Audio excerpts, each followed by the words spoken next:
temperatures as low as 8. Where? Portions of south central Texas. When? Until 10 a.m. Central Standard Time Sunday. Impacts.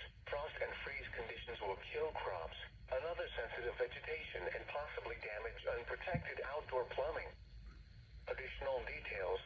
Temperatures will climb above freezing Saturday afternoon, but then drop back into the 20s Saturday night. Take steps now to protect tender plants from the cold.